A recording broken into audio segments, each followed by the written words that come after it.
¿Alguna vez te has preguntado qué pasaría si cruzaras el horizonte de un agujero negro? ¿Qué secretos podría ocultar el lugar más extremo y misterioso del universo? Los agujeros negros son más que abismos de oscuridad. Son máquinas cósmicas que deforman el tiempo y el espacio, y encierran un enigma que podría reescribir las leyes de la física. ¿Es el interior un portal hacia otra dimensión? ¿Un lugar donde las reglas que conocemos se desmoronan por completo?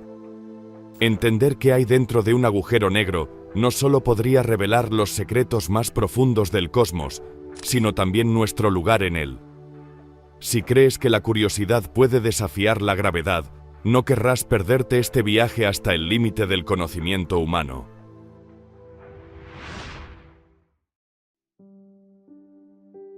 ¿Cuántos números necesitarías para describir la Luna? Para empezar, está llena de una gran variedad de cráteres formados por impactos de asteroides a lo largo de miles de millones de años. Una exoluna similar orbitando una exotierra similar en otro sistema solar, aunque superficialmente parecida, tendría un patrón de impactos de asteroides completamente diferente. Para caracterizar cada cráter con precisión, como mínimo necesitaríamos proporcionar dos coordenadas, longitud y latitud, para cada uno de los miles de cráteres, junto con el tamaño de cada uno. Muy rápidamente, nos encontramos necesitando miles de números solo para describir una luna, incluso antes de hablar sobre la composición química de su superficie y cómo varía en diferentes regiones. El número de cifras necesarias se expande rápidamente de miles a millones y más allá. Y eso es solo una luna, uno de los objetos comparativamente más simples del cosmos.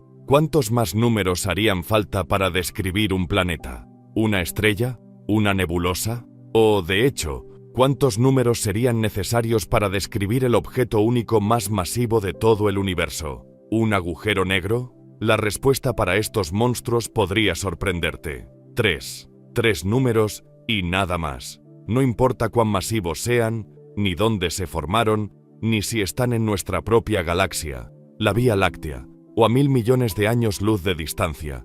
3 números, y solo 3, son suficientes para definirlos completamente.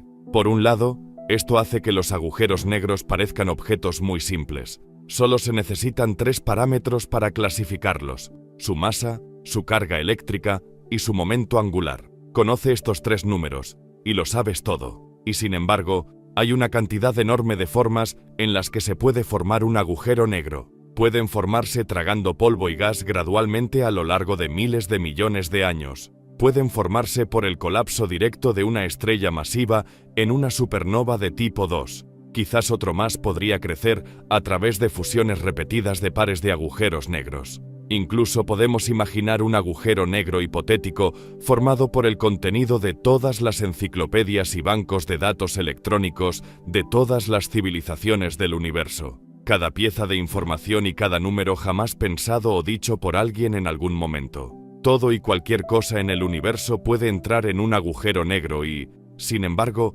una vez que se forma, toda esa información se reduce a 3 números. ¿Cómo se creó el agujero negro y qué se introdujo en él se vuelve casi irrelevante? Entonces, la pregunta es, dado este número casi incalculable de posibilidades para formar un agujero negro, ¿cómo pueden describirse con solo 3 números? ¿A dónde ha ido toda la otra información? ¿El agujero negro ha olvidado sus orígenes? ¿O esta información sobrevive de alguna forma oculta? ¿Qué hay realmente dentro de un agujero negro? ¿Y qué podría significar esto para el resto del universo? ¿De dónde vienes realmente? Muchos de los átomos que conforman quién eres pueden rastrearse hasta el primer segundo del Big Bang, hace 13.800 millones de años. Es fascinante seguir el rastro de nuestras verdaderas raíces. Estrellas oscuras. En la década de 1780, el puesto de sacerdote rural en la Iglesia de Inglaterra no era especialmente demandante. Una casa grande con ingresos decentes, un grupo de sirvientes para las tareas del hogar y jóvenes curas para oficiar servicios y visitar a los enfermos. Para quienes lo deseaban, una vida de ocio despreocupado estaba al alcance. Pero para quienes buscaban algo más, había tiempo para reflexionar profundamente sobre el mundo que los rodeaba. Así es como el párroco inglés, John Michell, pasó su tiempo. En los 1780, Michell tenía una idea bastante clara de cómo funcionaba la gravedad. Un siglo antes, la teoría de la gravitación universal de Isaac Newton había sacudido al mundo científico.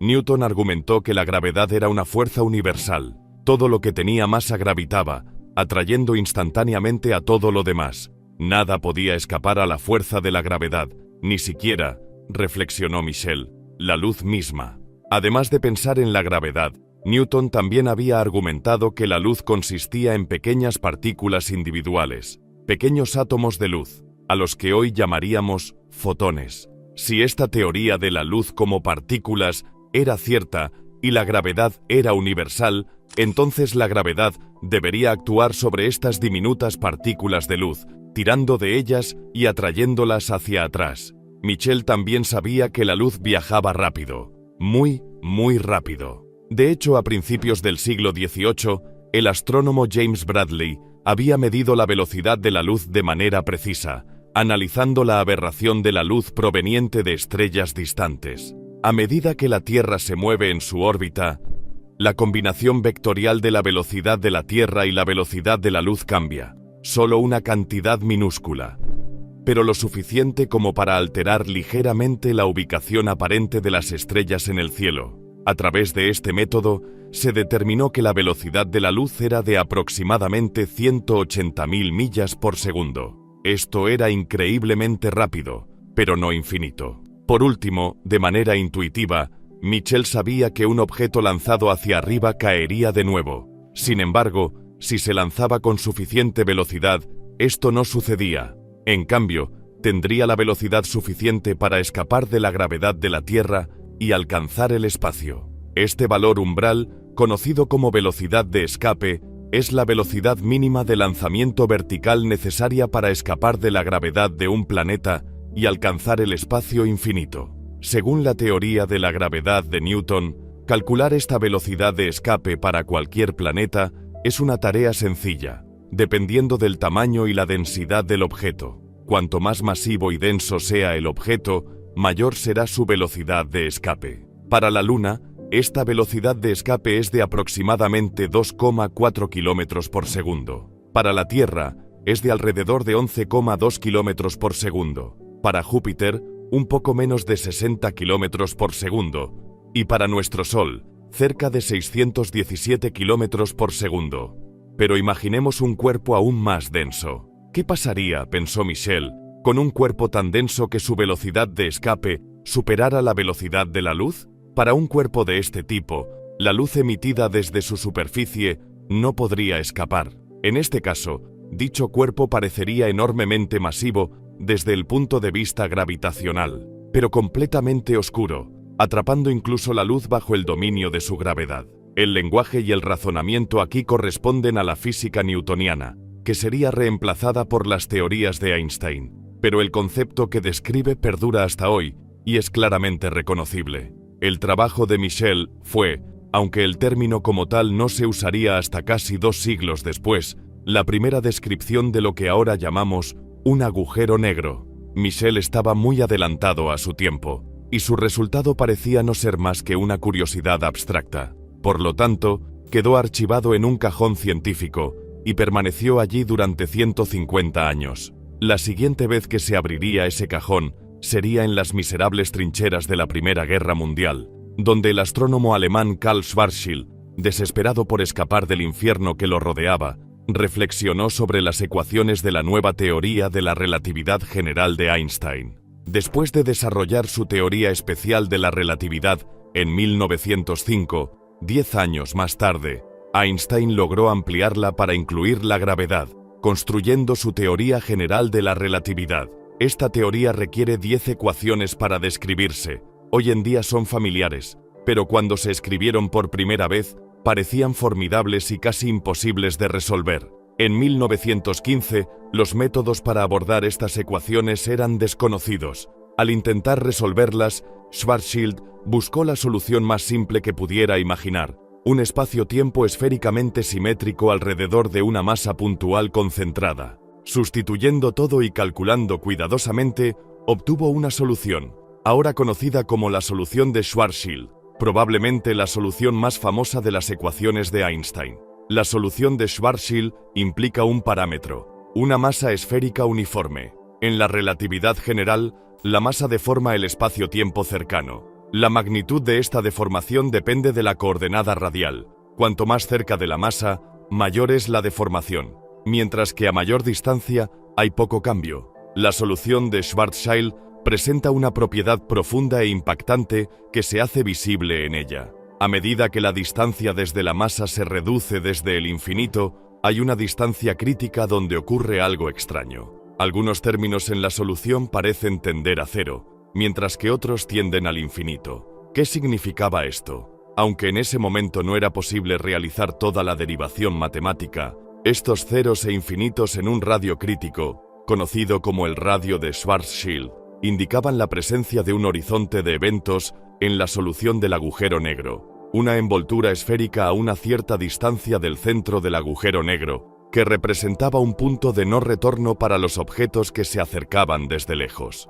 Nada puede moverse más rápido que la velocidad de la luz. Fuera del horizonte, un objeto que se mueva a la velocidad de la luz, alejándose del agujero negro, puede escapar de su atracción gravitatoria y llegar al infinito. Pero más cerca del agujero negro que el horizonte de eventos, no hay escapatoria, ni siquiera para la luz. Las propias leyes de la física prohíben cualquier escape.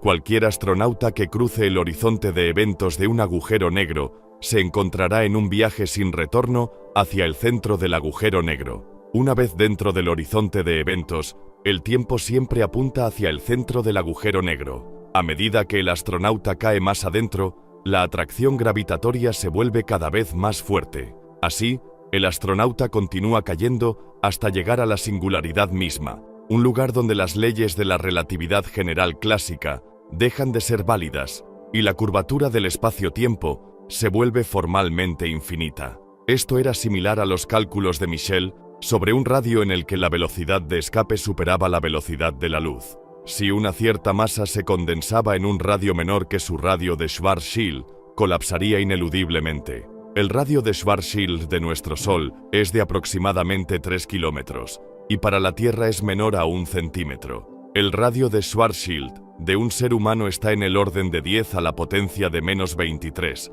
más pequeño que el núcleo de un átomo. Si todas las estrellas, el gas y el polvo de la Vía Láctea se condensaran de alguna manera en un radio menor a 0,2 años luz, eventualmente se formaría un agujero negro verdaderamente colosal. La solución de Schwarzschild se descubrió en 1915, pero, al igual que el trabajo de Michel, durante medio siglo pareció ser meramente una curiosidad intelectual. ¿Significaba algo físico o era simplemente un artefacto matemático? Desafortunadamente, mientras la mecánica cuántica revolucionaba una rama tras otra de la física durante las décadas de 1920, 1930 y 1940, la gravedad y la relatividad general se veían como un campo relegado.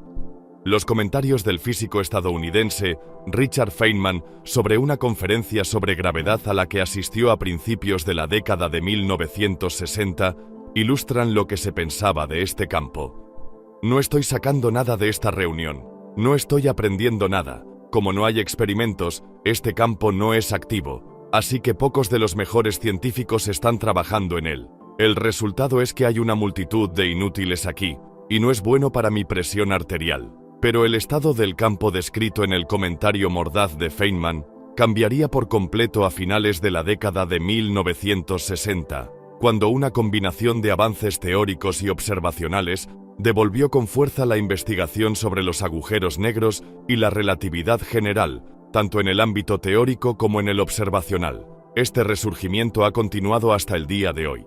En la percepción pública hay un científico que, más que ningún otro, está asociado con este renacimiento. Entre los íconos humanos de la física del siglo XX, Stephen Hawking ocupa un lugar privilegiado. Su extraordinaria historia de vida ha inspirado a millones.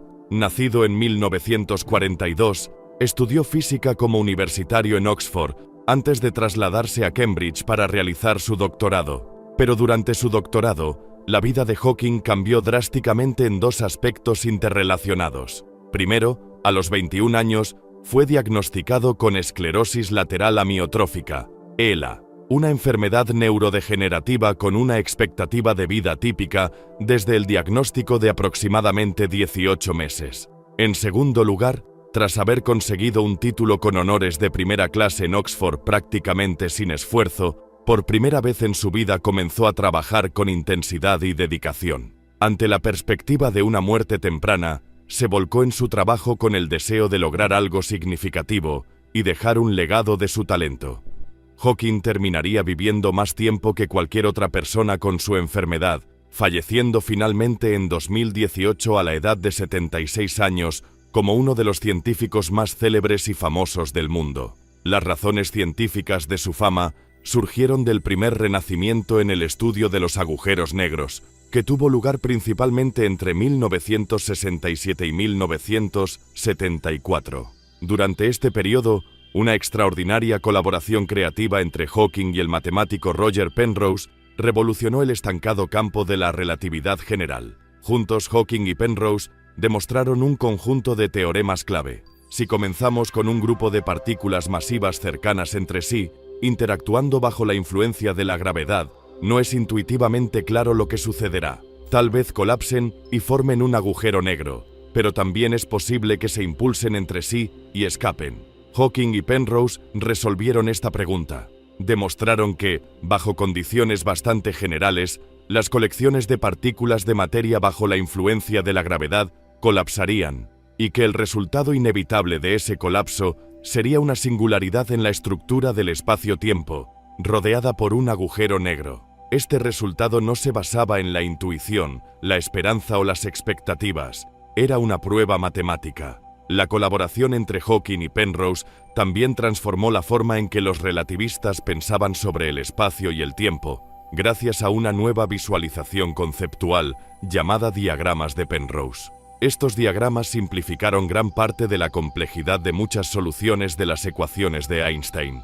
De repente, era posible tener una visión global simple y completa de qué puntos del espacio-tiempo podían influir causalmente en otros puntos.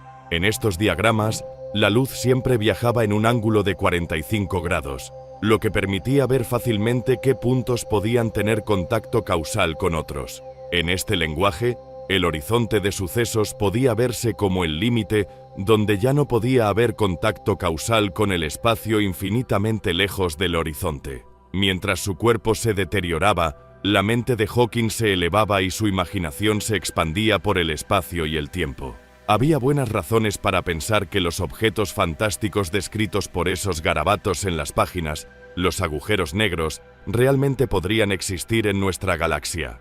Y afortunadamente, al mismo tiempo, la calidad de los telescopios astronómicos estaba mejorando rápidamente. Con la capacidad de lanzar telescopios al espacio mediante satélites, por primera vez se podía observar el cielo por encima de las nubes, y no solo en luz óptica, sino también en otras longitudes de onda, como los rayos X. Esto llevó a una sorpresa mayúscula. El cielo de rayos X era mucho más activo y concurrido de lo esperado. De hecho, había una fuente especialmente brillante y compacta conocida como Cygnus X1. ¿De dónde provenían tantos rayos X energéticos? ¿Cómo podían surgir de una región tan pequeña? Solo había un candidato plausible para explicar los datos: la presencia de un agujero negro compacto con los rayos X energéticos emitidos al acelerarse la materia al caer en el agujero negro. Desde el primer descubrimiento de Cygnus X1 como un agujero negro en la década de 1970, se han descubierto muchísimos más agujeros negros. Podría haber hasta 100 millones de ellos solo en nuestra galaxia. Y en 2015 se observaron por primera vez agujeros negros en colisión cuando el Observatorio LIGO en Estados Unidos detectó las ondas gravitacionales emitidas por su colisión. Sin embargo, la emoción en torno a los agujeros negros en este período no provino únicamente de las observaciones astrofísicas de la galaxia. En oficinas y pizarras, entre largas ecuaciones escritas furiosamente en ráfagas creativas durante altas horas de la noche, la exploración teórica de estos objetos se convirtió en un extraño y nuevo campo de juego para las preguntas más extremas del cosmos. Los agujeros negros no tienen cabello. Nada es más familiar para nosotros que el rostro humano. Aunque su forma básica es fácil de reconocer, viene acompañado de una variabilidad casi infinita. Edad, complexión, color y estilo del cabello, pecas y lunares, sonrisas, dientes, frescura de la piel. ¿Cuántos números y cuánta información serían necesarios para describir completamente un rostro humano? Muchísimos. Sin embargo, algo mucho menos familiar y aparentemente más exótico, como un agujero negro, resulta ser en cierto sentido mucho más simple. Esto se refleja en las soluciones a las ecuaciones de Einstein, aunque no fue sencillo encontrar dichas soluciones. Poco después del descubrimiento en 1915 de la solución más simple para un agujero negro por Karl Schwarzschild, se encontró otra generalización, un agujero negro con carga eléctrica, descrito por la solución de Reissner-Nordström. No obstante, no fue hasta casi 50 años después, en 1963, que apareció la generalización más importante de la solución de Schwarzschild, la solución de Kerr, nombrada así en honor al relativista neozelandés Roy Kerr. Al igual que la solución de Schwarzschild, esta describía un agujero negro sin carga eléctrica, pero con un momento angular, es decir, un agujero negro que gira sobre su propio eje. Piensa en una bailarina cósmica, girando rápidamente, extremadamente pesada, con los brazos extendidos. Esta bailarina cósmica tiene una masa suficiente para estar casi, pero no completamente, en el umbral de densidad necesario para formar un agujero negro. Cuando recoge sus brazos para aumentar su velocidad de rotación, supera ese umbral de densidad y colapsa instantáneamente en un agujero negro. Pero este es un agujero negro en rotación. El momento angular que poseía antes del colapso no desaparece, sino que se transfiere al agujero negro, reflejándose en la solución de Kerr. ¿Por qué parecía haber tan pocas soluciones para los agujeros negros? Solo la solución de Schwarzschild, la solución de Kerr y sus generalizaciones para incluir carga eléctrica. Este número limitado no era por falta de esfuerzo. A medida que los físicos estudiaban las ecuaciones de la relatividad general y analizaban qué tipo de soluciones llevaban a la formación de agujeros negros, primero sospecharon y luego demostraron algo distintivo sobre estas soluciones. Este resultado es ahora conocido como el teorema de unicidad de los agujeros negros, con implicaciones notables. La mayoría de los objetos astronómicos tienen un número casi infinito de características individuales. Los cuásares, por ejemplo, son vastos motores cósmicos. Mediante la brutal fricción y las temperaturas extremas generadas por el agujero negro central, forman un dínamo superpotente. Trillones y trillones de números serían necesarios para describir y recrear un objeto siquiera vagamente similar. Las estrellas, aunque superficialmente mucho más sencillas, vienen en una variedad casi infinita y evolucionan de manera dramática a lo largo de su vida. Desde las primeras estrellas supermasivas que vivieron solo unos pocos millones de años al principio del universo, hasta las estrellas ultrabajas en masa, que se espera que permanezcan hasta el ocaso del universo, son una verdadera abundancia de posibilidades. Incluso algo tan simple como un asteroide subkilométrico tiene sus peculiaridades y marcas de nacimiento, salpicado por milenios de viaje a través del espacio interplanetario. Pero en el caso de los agujeros negros, esto resultó no ser cierto. Las soluciones permitidas para los agujeros negros estaban estrictamente limitadas y, de hecho, completamente y totalmente caracterizadas por tres propiedades y tres números. Para describir un agujero negro, se demostró que solo necesitabas una masa, una carga eléctrica y un momento angular, el giro interno del agujero negro, y eso era todo. Eso era todo lo que necesitabas. No existían más parámetros. Tres números te daban todo. Como resumió el físico estadounidense John Wheeler, los agujeros negros no tienen pelo. Un maestro de las frases célebres, Wheeler también popularizó el término agujero negro. Cada agujero negro en el universo podía clasificarse en función de su masa, su carga y su giro, y nada más. Detrás de la máscara del horizonte hay un número casi infinito de formas en las que un agujero negro podría haberse formado. Entonces, ¿cómo es que todas estas posibilidades iniciales terminan reduciéndose a solo tres números? Déjame contar las maneras. Cuando un físico escucha estas palabras, inmediatamente se siente conectado con una parte aparentemente totalmente diferente de la física. La ciencia de la termodinámica, la ciencia del calor, la temperatura y la entropía. Mira a tu alrededor. La habitación en la que estás está llena de aire, gas a una temperatura y presión determinadas. Podemos sentir ambas propiedades, percibimos ráfagas de aire caliente o frío, y también sentimos en nuestros oídos el cambio en la presión de la cabina cuando un avión desciende. Sin embargo, no sentimos los átomos individuales que componen este gas. Dentro del gas que llena cualquier habitación o horno, un número casi incontable, pero aún finito, de moléculas chocan entre sí, tantas que grandes masas de carne como las nuestras no pueden resolver los átomos individuales. Cuando hablamos de un invernadero en un día caluroso de verano, no decimos que las moléculas del gas se están moviendo más rápido, simplemente decimos que está caliente. Aunque de manera vaga, somos conscientes de que debajo del concepto de calor se encuentra una microdescripción en términos de átomos moviéndose más rápido y transportando más energía. Los gases, con su temperatura y presión. Los agujeros negros, con su masa, giro y carga. Para ambos sistemas físicos, los caracterizamos con algunos números. Para ambos sistemas físicos, estos números esconden una cornucopia interna de estados, disposiciones y posibilidades. Y así, existe una cantidad particular asociada con cualquier sistema físico que cuenta el número de tales estados internos que tiene. Esta cantidad es la entropía. La entropía de un sistema depende de los parámetros macroscópicos, por ejemplo, la temperatura y presión de un gas. Para cualquier valor dado de estos parámetros, cuenta el número de microconfiguraciones internas que pueden dar lugar a ellos. Cuantas más microconfiguraciones sean consistentes con los parámetros macroscópicos, mayor será la entropía. Para un gas, la entropía del gas mide el número total de formas en que las moléculas pueden moverse internamente.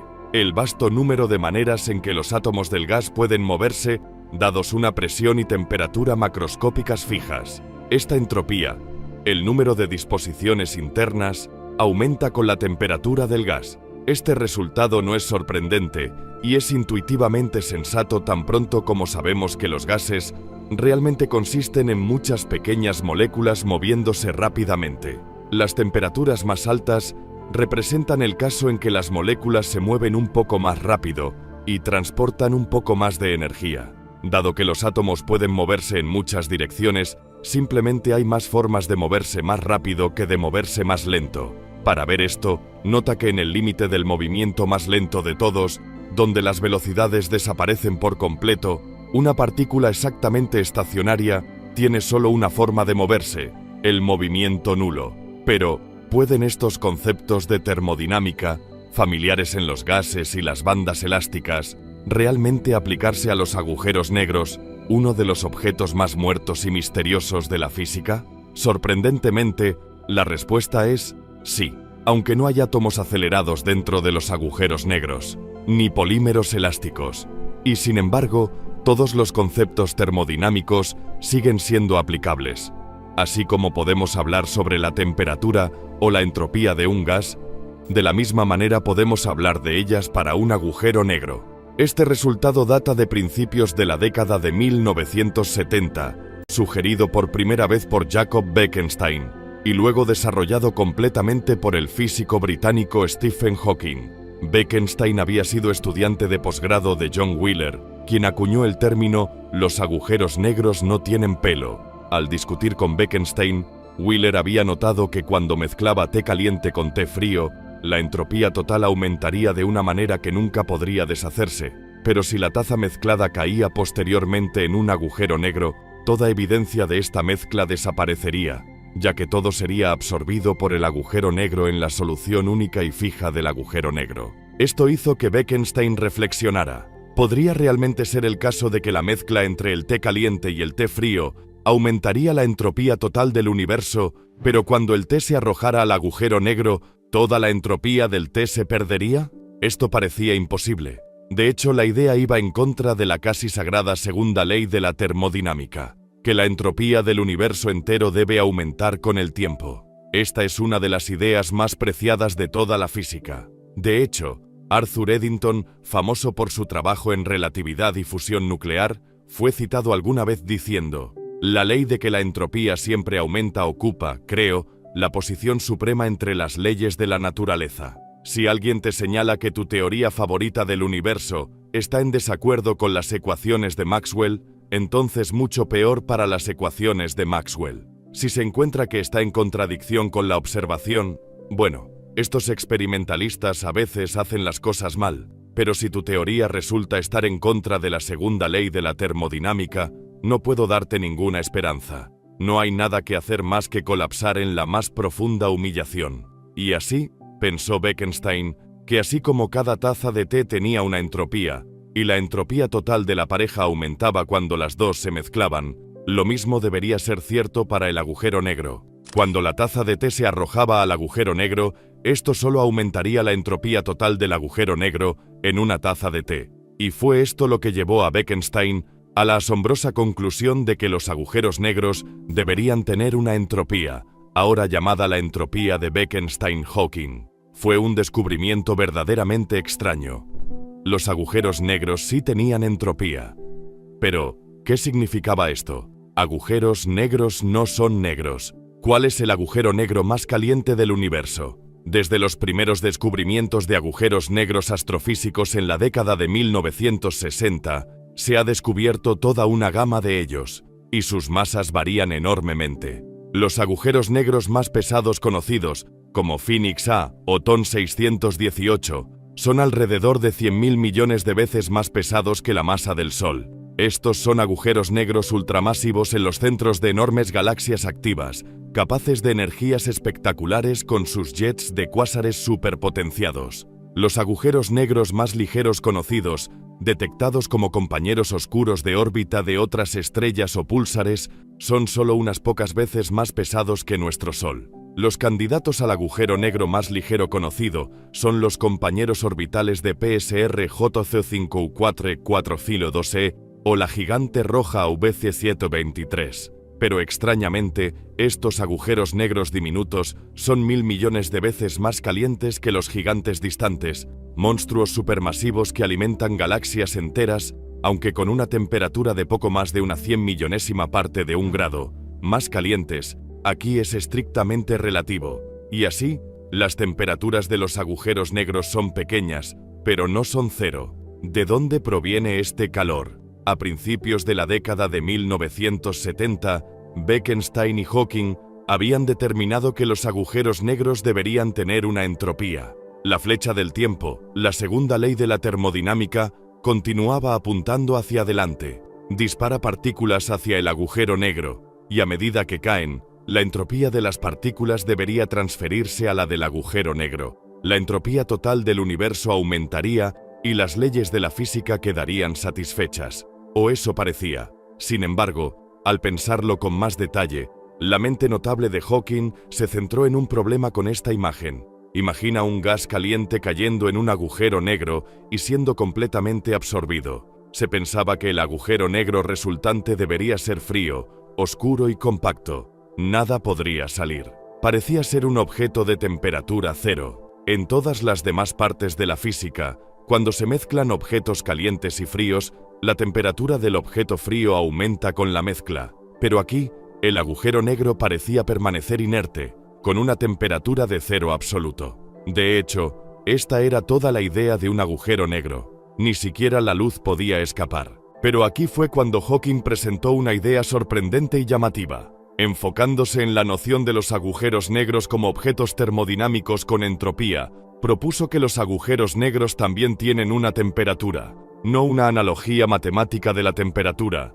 no un equivalente gravitacional de la temperatura, sino una temperatura ordinaria con exactamente el mismo significado que usamos para hablar de hornos, agua hirviendo y el clima. Los objetos más exóticos del universo de repente se volvieron extrañamente familiares. Las leyes clásicas de la termodinámica, que datan del siglo XIX, relacionan la entropía con la temperatura. En particular, dicen que la temperatura de un objeto es el inverso de la tasa de cambio de su entropía con respecto a la energía.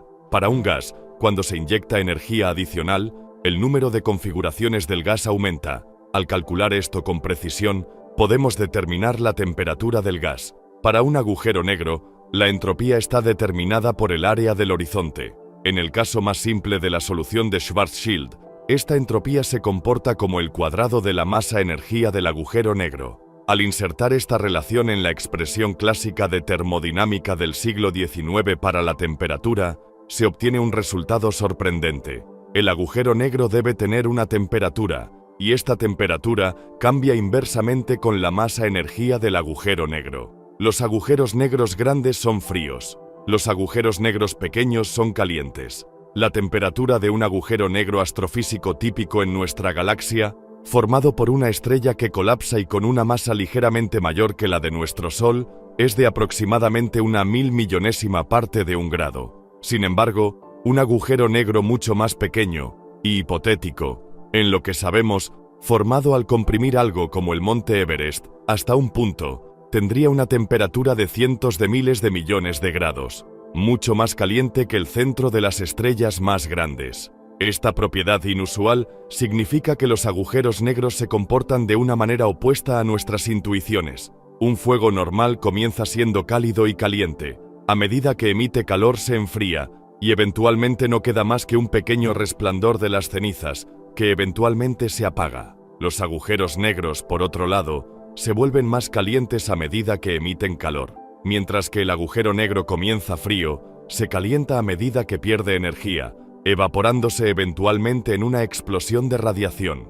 Extraño, pero característico de los agujeros negros. Al comenzar a desentrañar esto, empecemos con la pregunta más sencilla. ¿Por qué los agujeros negros tienen una temperatura? Los objetos calientes emiten radiación. Coloca tu mano cerca de un fuego o un horno, y sentirás el calor sin siquiera tocarlo. De hecho, lo que significa precisamente que algo esté caliente es que transfiere calor a algo que está frío. Coloca los dos objetos uno junto al otro y se equilibran a una temperatura intermedia a medida que el calor va del cuerpo caliente al cuerpo frío. Pero los agujeros negros, pensábamos, no estaban destinados a emitir nada. No fueron introducidos como vacíos en el espacio que pueden comer y tragar, arrastrando todo lo que consumen hacia alguna singularidad desconocida, pero no expulsan nada. Después de todo, esto es a lo que se refiere el negro en agujero negro. Absorben luz, pero no emiten. Y sin embargo, con la revelación de que tienen entropía, se descubrió que esto no era del todo cierto. Si pudiéramos colocar nuestra mano cerca de un agujero negro con una temperatura de 1000 grados, la experiencia debería ser idéntica a colocar nuestra mano cerca de un horno con una temperatura de 1000 grados. Así como nuestra mano siente los fotones del horno al golpear nuestra piel y transferir energía a las células de la piel, que luego se comunica a nuestro cerebro a través de impulsos nerviosos, así también nuestra mano debe sentir fotones del agujero negro golpeando la piel y transfiriendo calor a la misma. Pero, ¿de dónde provendrían estos fotones? Para que esto sea cierto, debe haber partículas saliendo del agujero negro, no simplemente cayendo hacia él. En la década de 1970, esto parecía absurdo, completamente inconsistente con la idea de lo que realmente era un agujero negro. Entonces, ¿realmente podrían salir partículas de un agujero negro? Sorprendentemente, la respuesta es sí. De las muchas contribuciones de Stephen Hawking a la física, este resultado es el más importante y duradero. La luz que emerge de un agujero negro se llama radiación de Hawking, y emerge con el espectro preciso que uno esperaría dado la temperatura del agujero negro. La radiación de Hawking está teóricamente bien establecida y ha sido derivada utilizando muchos enfoques diferentes, pero lo que todos los enfoques tienen en común es que se encuentran en la intersección de la física de la gravedad, los agujeros negros y la mecánica cuántica. Y para entender esto tenemos que comenzar pensando en el principio de incertidumbre de Heisenberg. La idea de que nunca hay un vacío perfectamente quieto en la mecánica cuántica, nada puede estabilizarse completamente. Imagínate cerca de, pero justo fuera, del horizonte de un agujero negro. Si cruzaras este horizonte, caerías dentro del agujero negro, y tu destino estaría sellado de forma irrevocable. Pero, en su lugar, supongamos que tienes un cohete con motores enormemente potentes que son lo suficientemente fuertes, justo lo suficientemente fuertes, para evitar que caigas en el agujero negro.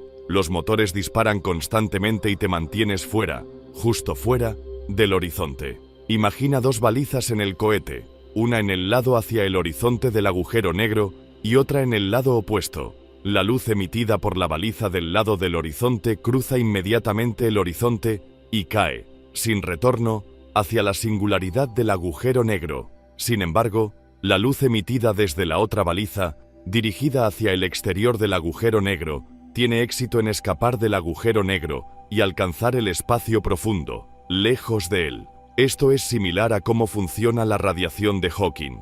Dentro del principio de incertidumbre de Heisenberg está la idea de que, en la mecánica cuántica, incluso el vacío más frío y vacío no está vacío.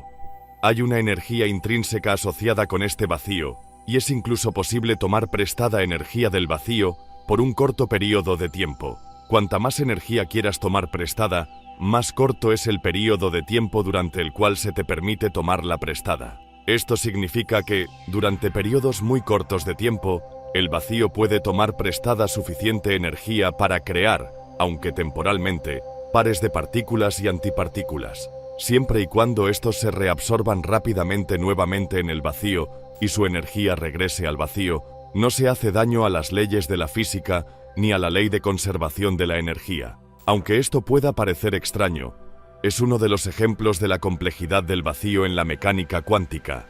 Nada es simple. Encima de esto está el hecho de que este vacío no es solo uno de espacio vacío que se extiende en todas las direcciones. Aquí estamos considerando el espacio justo fuera del horizonte del agujero negro, con la fuerza gravitatoria del agujero negro siempre lista para llevar los objetos a través del horizonte. Este vacío tiene una dirección, hacia adentro, asociada. ¿Qué ocurre entonces, justo fuera del horizonte, cuando se toma prestada energía del vacío para crear pares de partículas y antipartículas? ¿O, para partículas como el fotón, que es su propia antipartícula, un par de fotones en direcciones opuestas? Bueno, durante un pequeño instante de tiempo, se puede tomar prestada energía para crear un par de fotones. Durante ese mismo instante increíblemente corto, estas partículas pueden viajar, y durante este increíblemente corto instante, uno de los pares cruza el horizonte, el portal unidireccional hacia la singularidad, y así, el par ya no puede reunirse. Así como nuestro cohete tambaleante en el borde del abismo dispara fotones tanto hacia el agujero negro como hacia afuera, de manera similar, lo hace el vacío cuántico.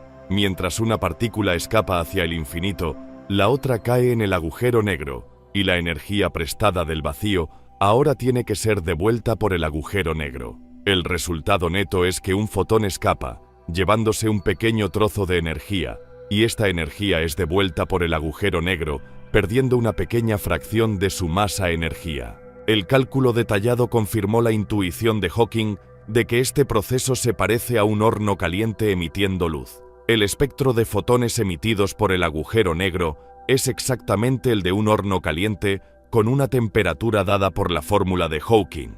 Y ahí estaba. Stephen Hawking descubrió que los agujeros negros no eran negros, pero eso no fue el final. Como siempre con los agujeros negros, resolver un problema introdujo otro, porque si esperas lo suficiente, el agujero negro eventualmente se evaporaría por completo. Ya no quedaría interior del agujero negro. Podemos imaginar una historia que comienza antes de que se forme el agujero negro, con innumerables enciclopedias y bases de datos cayendo bajo la gravedad para crear el agujero negro. Con el tiempo, el agujero negro se evapora, y al final, hay un gas de partículas saliendo de donde una vez estuvo el agujero negro. ¿Y qué ha pasado con toda la información que estuvo allí? Según el cálculo de Hawking, la radiación emitida era un espectro térmico perfectamente sin características que no contenía rastro de la información original. ¿A dónde había ido todo? ¿Podría la información ser reconstruida a partir de los detalles de la radiación emitida? Durante 2 décadas, esta pregunta fue debatida. En la mecánica cuántica ordinaria, la información no se pierde. ¿Eran los agujeros negros como esto? ¿O la inusual combinación de gravedad y mecánica cuántica daba lugar a diferencias fundamentales? Eventualmente, la respuesta llegó desde una dirección inesperada: el hecho de que la entropía era proporcional al área, no al volumen del agujero negro. Este fue el primer indicio de una idea profunda y sutil llamada el principio holográfico, con enormes consecuencias para el universo tal como lo entendemos. Más allá del horizonte, imagina que has dejado caer un libro en un agujero negro. ¿Cómo lo haces? ¿Resistiendo de alguna manera el brutal disco de acreción y las olas de radiación? No es importante. Lo clave es que, de alguna manera, lo consigues. Podemos imaginar el libro cayendo hasta alcanzar la singularidad gravitacional central en el corazón del agujero negro, donde cualquier información que lleve queda completamente destruida. Y así, para entender si la información se destruye o sobrevive, parece que tendríamos que comprender esta singularidad central.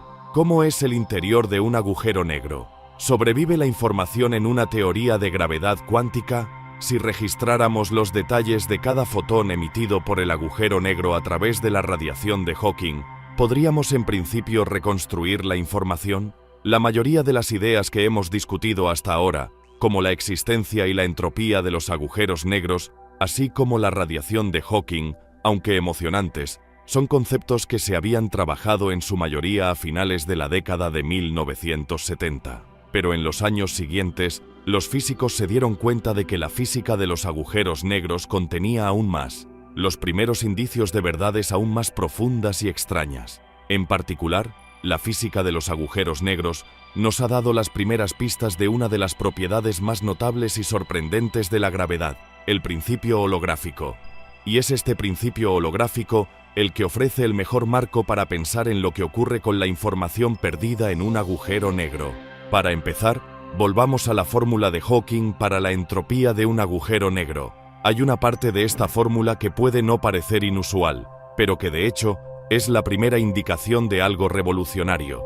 La entropía de un agujero negro crece con su área y no con su volumen.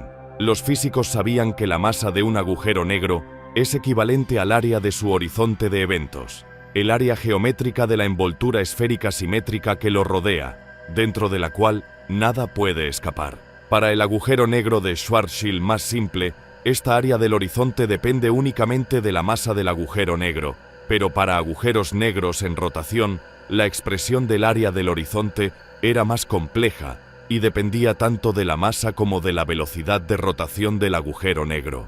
Sin embargo, en 1971, Stephen Hawking demostró que, independientemente de lo que sucediera con un agujero negro, incluso en procesos complicados que pudieran extraer momento angular de un agujero negro en rotación, ralentizando efectivamente su giro, el área del horizonte solo podría aumentar. Y según la segunda ley de la termodinámica, la entropía solo puede aumentar. Primero Bekenstein y luego Hawking se dieron cuenta de que era el área del horizonte, y no la masa, el volumen o el momento angular del agujero negro, lo que se comportaba exactamente como se suponía que debía comportarse la entropía. Cuando los objetos caen en un agujero negro, añadiendo información y por lo tanto entropía, dentro del agujero negro, el área del horizonte del agujero negro aumenta.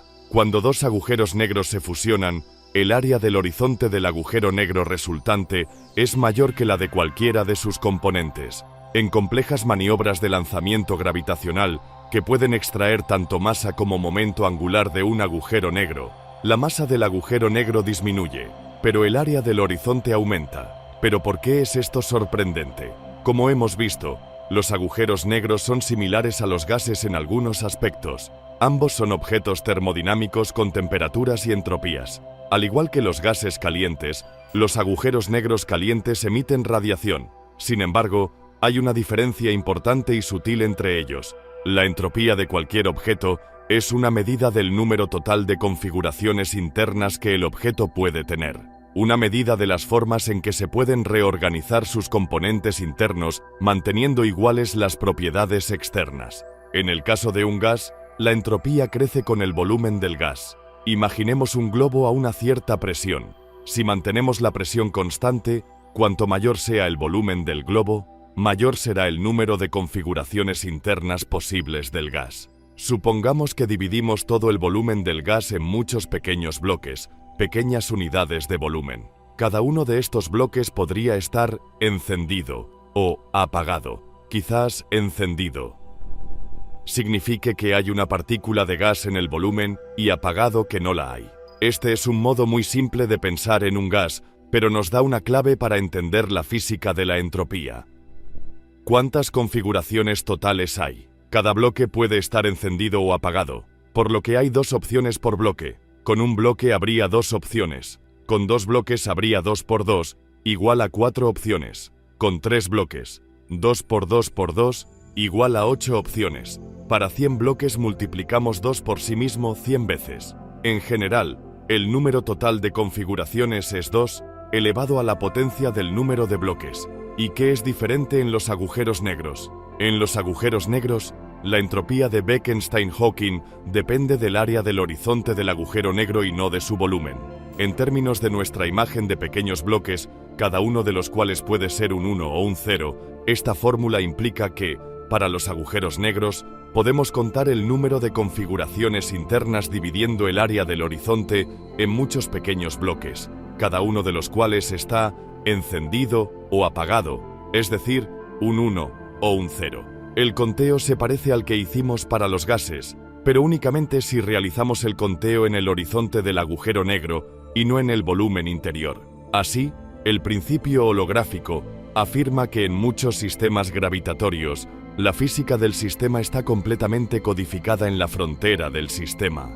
Las ecuaciones de la gravedad en el interior pueden reescribirse o traducirse en un conjunto diferente de ecuaciones que describen una teoría no gravitatoria que existe únicamente en esta frontera.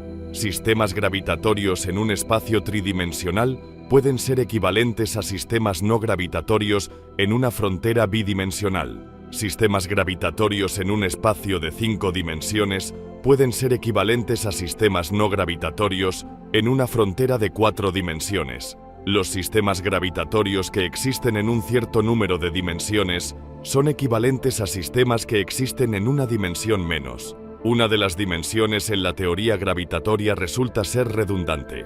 Esta idea, conocida hoy como la correspondencia ADS por CFT, es una de las nociones más profundas de la física teórica moderna y está respaldada por una vasta cantidad de cálculos. La afirmación clave es que dos teorías matemáticas separadas, una teoría gravitatoria en, por ejemplo, 5 dimensiones y una teoría cuántica no gravitatoria en 4 dimensiones, son en realidad teorías idénticas, simplemente expresadas en lenguajes muy diferentes. Esto ha sido propuesto como una forma de vincular la gravedad y la mecánica cuántica, previamente incompatibles, considerado el santo grial de la física moderna. Y fue la expresión de Bekenstein-Hawking para la entropía del agujero negro la que representó el primer indicio de esta teoría. Pero, ¿cómo ayuda la holografía con la paradoja de la información? ¿A dónde ha ido toda la información? La holografía nos dice que un sistema gravitatorio y su evolución pueden describirse a través de un lenguaje alternativo, no gravitatorio. Supongamos un sistema gravitatorio con una descripción holográfica alternativa no gravitatoria que tiene un agujero negro que se forma y se evapora. En el contexto de la teoría gravitatoria, nos preocuparíamos por si la información se pierde, pero en la descripción holográfica alternativa, de menor dimensión, el proceso de formación y evaporación del agujero negro ocurre en un lenguaje completamente no gravitatorio. Aquí, simplemente es un sistema mecánico cuántico ordinario que evoluciona de manera completamente ordinaria, conforme a las leyes de la mecánica cuántica, sin problemas relacionados con singularidades o horizontes. En un sistema cuántico ordinario, no existe la cuestión de pérdida de información. La información simplemente se conserva en el horizonte, almacenada en una frontera de menor dimensión. Pero aún así, incluso si sabemos que la información se preservará, ¿dónde está exactamente? La mejor respuesta hasta ahora es que se encuentra en los detalles de la radiación de Hawking.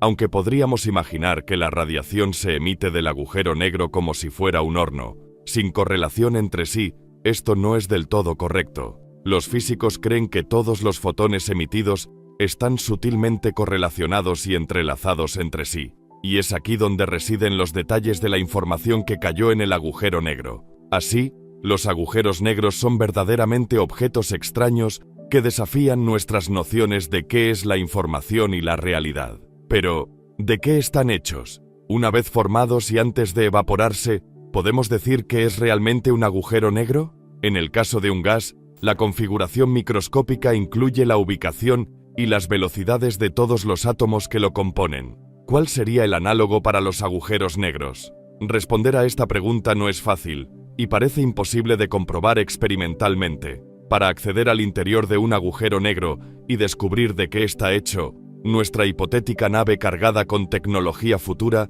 tendría que cruzar primero el horizonte del agujero negro para explorar su interior. Pero, una vez hecho esto, dicha nave nunca podría salir del agujero negro, y cualquier descubrimiento que realice no podría ser enviado de vuelta a los científicos que permanecen fuera. Por lo tanto, los interiores de los agujeros negros reales, situados a muchos años luz de distancia y con su interior oculto por el horizonte, están fuera de nuestro alcance, tanto en la práctica como en principio. Sin embargo, las matemáticas pueden llegar donde los cohetes no pueden. Si no podemos realizar experimentos, lo siguiente mejor es realizar experimentos mentales o cálculos matemáticos de sistemas que no describen con precisión nuestro mundo real, pero que en cambio describen sistemas ideales que comparten propiedades clave con nuestro mundo real. Al entender tales sistemas matemáticamente tratables, esperamos obtener una visión de los sistemas del mundo real. Entonces, existen ejemplos matemáticos que capturen parte de la física de los agujeros negros del mundo real, pero con suficiente simetría y control como para permitirnos realizar cálculos? En algunos casos, la respuesta es sí. En un famoso cálculo de 1995, Andrew Strominger y Kumrum Baffa, ambos de la Universidad de Harvard, estudiaron un ejemplo altamente estilizado de agujeros negros en 5 dimensiones en el marco de la teoría de cuerdas. Estos agujeros negros son matemáticos. Existen en un mundo con una dimensión espacial adicional en comparación con el nuestro. Además, eran muy específicos. Venían acompañados de un conjunto de simetrías y propiedades adicionales que no se aplican a los agujeros negros ordinarios presentes en nuestro universo. Sin embargo, para estos agujeros negros extraordinarios, Strominger y Baffa lograron contar y determinar de manera precisa los posibles microestados internos que correspondían a una solución de agujero negro. Todos los elementos internos que podrían componer el agujero negro. En este ejemplo, la respuesta involucraba objetos extendidos de la teoría de cuerdas llamados branas. Al contar todas las formas en que podían combinarse, obtuvieron un resultado que coincidía exactamente con el cálculo de Hawking. Aunque se trataba de un cálculo únicamente válido para un universo matemático con dimensiones adicionales y simetrías extra, seguía siendo un cálculo y un resultado. En esta situación simplificada, lograron comprender de manera exacta la fórmula de la entropía de un agujero negro desde una perspectiva microscópica y contar todos los estados que podían componer el agujero negro. Sin embargo, desafortunadamente, para los agujeros negros del mundo real, todavía estamos esperando respuestas. ¿Qué hay dentro de los verdaderos agujeros negros, como Cygnus A o TON 618? Aún no lo sabemos, y no podemos decir con certeza cuáles son sus microestados internos o cómo sus interiores están capturados con precisión por la física en sus horizontes. Pero ideas como el principio holográfico nos dan la esperanza de que, algún día, tal vez logremos vislumbrar su interior, aunque quizás no hasta que estos objetos misteriosos, en la intersección de la gravedad, la astrofísica y la mecánica cuántica, nos ofrezcan nuevas sorpresas. Así, casi 300 años después de que fueran propuestos por primera vez, nada en el universo sigue siendo tan misterioso como un agujero negro. Llegados aquí, ¿acaso no has visto este otro documental sobre el espacio? Yo no me lo perdería,